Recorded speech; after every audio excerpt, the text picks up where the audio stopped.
Isang mapagpalang gabi po sa ating lahat. Ang aking isi-share ngayon sa ating daily devotion ay makikita sa mga awit, Kapitulo 55, versikulo 1 hanggang 7. Panalangin ng isang pinagtaksilan ng kaibigan.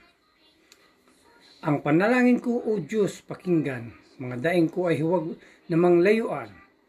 Lingapin mo ako ay sagipin sa bigat ng aking mga suliranin. Sa maraming banta ng mga kaaway, nalilito ako't hindi mapalagay. Ang dulot sa akin nila'y kaguluhan, namumuhi sila, may galit ng tunay. Itong aking puso'y tigib ng lumbay. Sa aking takot na ako ay pumanaw. Sa tindi ng takot, ako'y nanginginig. Sinasaklot ako ng sindak na labis. Wika ako. Kung ako lamang ang may pakpak, parang kalapati, ako ay lilipad. Hahanapin ko ang dakong panatag. Aking liliparin ang malayong lugar at doon sa ilang ako mananahan. Yan lang po. Maraming salamat. Purihin ang Panginoon sa kanyang banal na mga salita. God bless.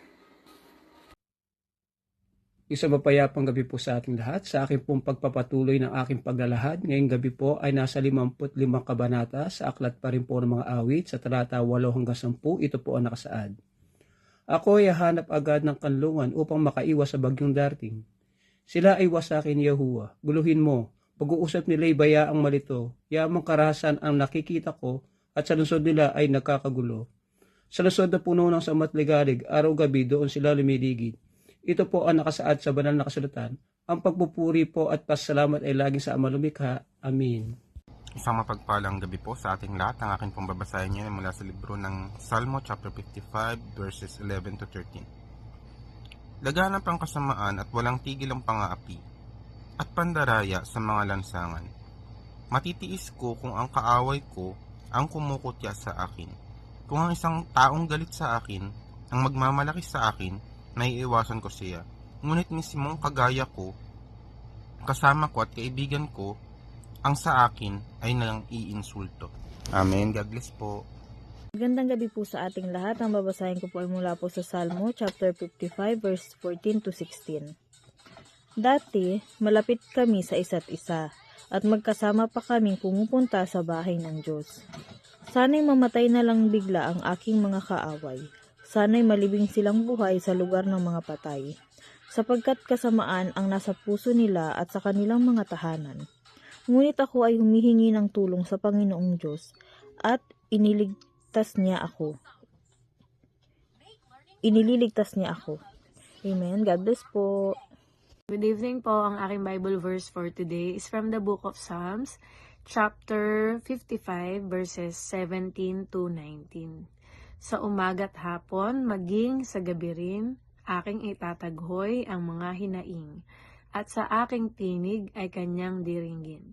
Ililigtas ako mula sa labanan, at pababaliking taglay ang tagumpay, matapos gapiin ang mga kaaway.